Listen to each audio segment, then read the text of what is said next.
আমরা কখনো অরাজকতা, অশান্তি, বিশৃঙ্খলা এটা কখনো চাই না।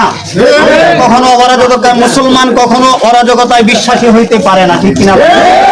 এজন্য আমরা চাই আমাদের এই দেশে 90% মুসলমানের দেশে আমরা যারা আছি মুসলমান হিসেবে এবং অন্যান্য ধর্মাবলম্বী যারা আছে সকলেই যেন শান্তিতে নিরাপদে সকলেই নিজ নিজ ধর্ম পালন করতে পারে, আমরা সকলেই চাই। এই হিসাবে আমাদের এই 90% মুসলমানের দেশে মুসলমানদেরকে কটাক্ষ করে, কোরআনকে কটাক্ষ করে, ইসলামকে কটাক্ষ করে কেউ যদি কোনো অশান্তি সৃষ্টি করার চেষ্টা করে, পায়তারা করে, তাহলে তাদের বিরুদ্ধে অবশ্যই আমরা সকলেই রুখে দাঁড়াবার চেষ্টা করব। আমরা কখনো তাদেরকে ছাড় দিয়ে কথা বলবো না, ঠিক? এই জন্য কোরআনে কারীম আমাদেরকে কখনো বিশৃঙ্খলা করতে শিখায় না, ইসলাম আমাদেরকে কখনো বিশৃঙ্খলা করতে শিখায় না। কিন্তু যখন ইসলামের উপরে কেউ আঘাত করতে আসবে, কোরআন বিরোধী কোনো আইন যদি এই দেশে পাশ করতে বলা হয়, কোরআন বিরোধী আইন যদি কোনো পাশ করার জন্য সুপারিশ করা হয়, তাহলে আমরা সেটাকে মেনে নিতে পারবো না। রক্ত দিয়েছি, প্রয়োজনে রক্ত আরো দিব, লাশ প্রয়োজনে রাস্তায় ফেলে দেবো, কিন্তু তারপরে কোরআন বিরোধী কোনো আইন এই দেশে বাস্তবায়ন হতে দিব না। সম্মানিত জনতা, আপনারা জানেন আগামীকালকে বাংলাদেশ হেফাজতে ইসলাম বাংলাদেশের উদ্যোগে আয়োজিত সারা দেশব্যাপী মহাসমাবেশের আয়োজন করা হয়েছে। বাংলাদেশের ঐতিহাসিক সোহরাওয়ার্দী উদ্যানে সকাল 9টা থেকে ইনশাআল্লাহ সারা বাংলাদেশের সর্বস্তরের দল মত নির্বিশেষে সকল তৌহিদি জনতার প্রতি উদাত্ত আহ্বান জানাচ্ছি। আজকেও আমরা সকলেই ইনশাআল্লাহ আগামীকালকের মহাসমাবেশকে সফল করব ইনশাআল্লাহ। চলো চলো ঢাকা চলো মহাসমাবেশ, বাঁচাও ইমান বাঁচাও দেশ। আমাদের এই বাংলাদেশ যদি ইনশাআল্লাহ ইসলাম পরিপূর্ণরূপে এখানে প্রতিষ্ঠিত হয়, আমরা নিশ্চিত শতভাগ গ্যারান্টি দিয়ে বলতে পারি বাংলাদেশের কোন তৌহিদি জনতা যে কোনো ধর্মাবলম্বী হোক সে তার ন্যায্য অধিকার পরিপূর্ণরূপে পাবে, ঠিক না?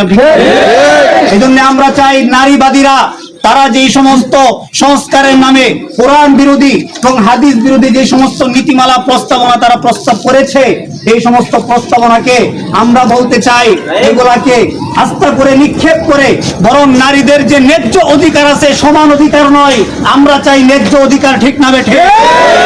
ন্যায্য অধিকার নিশ্চিত করুন। নারীরা যে পরিমাণ অধিকার আছে, কোরআন ইসলাম তাদেরকে যে পরিমাণ ন্যায্য অধিকার দিয়েছে, সেই ন্যায্য অধিকারটাকে আমাদেরকে আগে নিশ্চিত করতে হবে। সরকারের প্রধান ডক্টর ইউনূসের কাছে আমাদের আবেদন, আমরা বলতে চাই আমরা আপনাকে মহব্বত করি, ভালোবাসি। আপনি যদি বাংলাদেশের 90% মুসলমানের হৃদয়কে ব্যতীত করে আপনি যদি কতিপয় নাস্তিক মুরতাদদের এই প্রস্তাবনা, কোরআন বিরোধী প্রস্তাবনা আপনি যদি পাশ করতে চান, তাহলে আপনার কপালে দুর্গতি আছে, ঠিক না?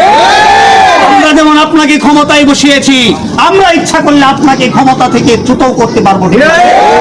এজন্য সর্বশেষ উদাত্ত আহ্বান থাকবে অন্তর্বর্তী সরকারের প্রতি, অবশ্যই আপনি বাংলাদেশের মুসলমানদের মনের আশা এটা আপনি বোঝার চেষ্টা করুন। কোরআন বিরোধী কোনো আইন যেন এই দেশে বাস্তবায়ন না হয়, অন্ততপক্ষে আপনার এই ক্ষমতায় অধিষ্ঠিতকালীন অবস্থায় যেন কোরআন বিরোধী কোনো আইন পাস না হয়, এটা আমাদের বাংলাদেশের সকল মুসলমানের একান্ত চাওয়া এবং দাবি, ঠিক কিনা?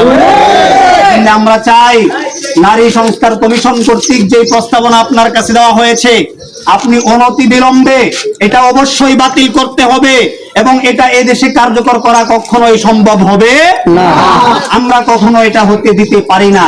যতক্ষণ পর্যন্ত ঈমান আছে, যতক্ষণ পর্যন্ত আমাদের দেহে রক্ত থাকবে, ততক্ষণ পর্যন্ত এটার বিরোধিতা করেই যাব ইনশাআল্লাহ।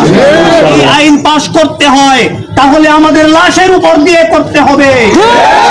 তো থাকতে এই দেশে কোরআন বিরোধী কোনো আইন, কোরআন বিরোধী কোনো নীতিমালা সুপারিশনামা এই দেশে আইন পাশ করা যাবে না ইনশাআল্লাহ। আল্লাহ আমিন আমাদের সকলকে সর্বাবস্থায় হকের পক্ষে থেকে আজীবন লড়াই চালিয়ে যাওয়ার তৌফিক দান করুন। সর্বশেষ আপনারা যারা মিছিলে অংশগ্রহণ করেছেন সকলকে আন্তরিক মুবারকবাদ জানিয়ে আজকে এই মুহূর্তে এখানেই এই বিক্ষোভ মিছিলের সমাপ্তি ঘোষণা করছি। ওয়া আখিরু দাওয়ানা আলহামদুলিল্লাহি রাব্বিল আলামিন।